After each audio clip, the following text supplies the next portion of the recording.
ಮುಟ್ಟಿ ಕೆಟ್ಟವನು ಇಂದ್ರ, ಮುಟ್ಟದೆ ಕೆಟ್ಟವನು ರಾವಣ, ಹೇಳಿ ಕೆಟ್ಟವನು ವಿಶ್ವಾಮಿತ್ರ, ಹೇಳದೆ ಕೆಟ್ಟವನು ಹರಿಶ್ಚಂದ್ರ, ಕೊಟ್ಟು ಕೆಟ್ಟವನು ಕರ್ಣ, ಕೊಡದೆ ಕೆಟ್ಟವನು ದುರ್ಯೋಧನ. ಹೀಗೆ ನೀನು ಏನೇ ಮಾಡು, ಈ ಪ್ರಪಂಚ ತಿಳಿದು ಬದುಕು. ನಿನ್ನಲ್ಲಿ ಬರುವ ಪ್ರತಿ ಆಲೋಚನೆ ಒಬ್ಬರಿಗೆ ಬೆಳಕು ಕೊಡುವ ರೀತಿ ಇರಬೇಕು ಹೊರತು ಇನ್ನೊಬ್ಬರನ್ನ ಕತ್ತಲ ಕೋಣೆಗೆ ತಳ್ಳುವ ರೀತಿಯಲ್ಲಿ ಇರಬಾರ್ದು.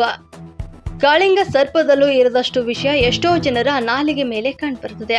ಆದರೆ ಮನಸ್ಸಿಗೆ ಆಗುವ ನೋವನ್ನ ಸಹಿಸಿಕೊಳ್ಳುವುದು ಅಸಾಧ್ಯ. ಮನುಷ್ಯ ಎಷ್ಟು ಒಳ್ಳೆಯವನಾಗಿರುತ್ತಾನೆ, ಅವನಿಗೆ ಅವಮಾನ ಅಪಮಾನ ಆಗದೆ ಅವನು ಮನಸ್ಸಿಗೆ ಸಹಿಸಿಕೊಳ್ಳಲಾಗದಷ್ಟು ಪೆಟ್ಟು ಬಿದ್ದಾಗ ಮಾತ್ರ ಮನುಷ್ಯ ಜೀವನದಿಂದ ಸಮಸ್ಯೆಯಿಂದ ಹೊರಬರ್ತಾನೆ.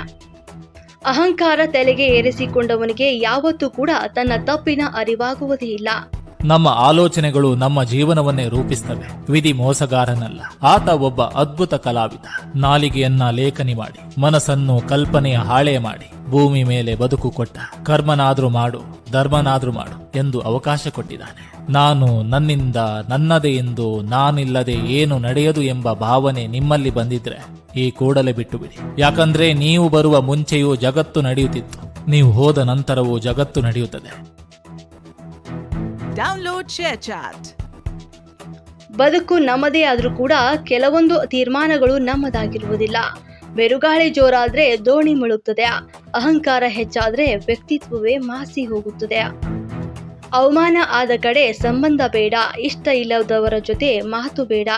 ಎಂದೋ ಮಾಡಿದ ಒಳ್ಳೆಯ ಕೆಲಸಗಳು ಕಷ್ಟ ಕಾಲದಲ್ಲಿ ನಮ್ಮ ಕೈಯಲ್ಲಿ ಇನ್ನೊಬ್ಬರ ಭಾವನೆಗಳಿಗೆ ಬೆಲೆ ಕೊಟ್ಟಾಗ ಮಾತ್ರ ಆ ಸಂಬಂಧದಲ್ಲಿ ಪ್ರೀತಿ ಇರ್ತದೆ. ಇಲ್ಲಾಂದ್ರೆ ಆ ಸಂಬಂಧದಲ್ಲಿ ಅನಿವಾರ್ಯತೆ ಉಂಟಾಗ್ತದೆ.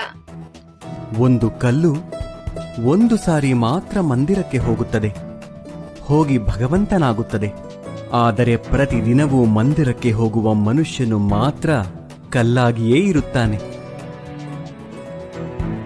ಯಾವ ರಾಜನೂ ಸದಾಕಾಲ ರಾಜನಾಗಿರುವುದಿಲ್ಲ, ಯಾವ ಶ್ರೀಮಂತನೂ ಕೊನೆಯವರೆಗೂ ಶ್ರೀಮಂತನಾಗಿರುವುದಿಲ್ಲ, ಯಾವ ಬಡವನೂ ಕೊನೆಯವರೆಗೂ ಬಡವನಾಗಿಯೇ ಇರುವುದಿಲ್ಲ.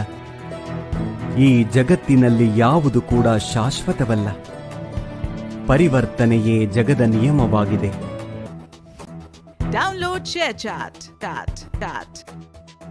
Download ShareChat. ಪೂರ್ತಿ ವಿಷಯ ತಿಳಿಯದೆ ಯಾರ ಬಗ್ಗೆನೂ ಕೂಡ ಕೇವಲವಾಗಿ ಮಾತನಾಡಬೇಡಿ.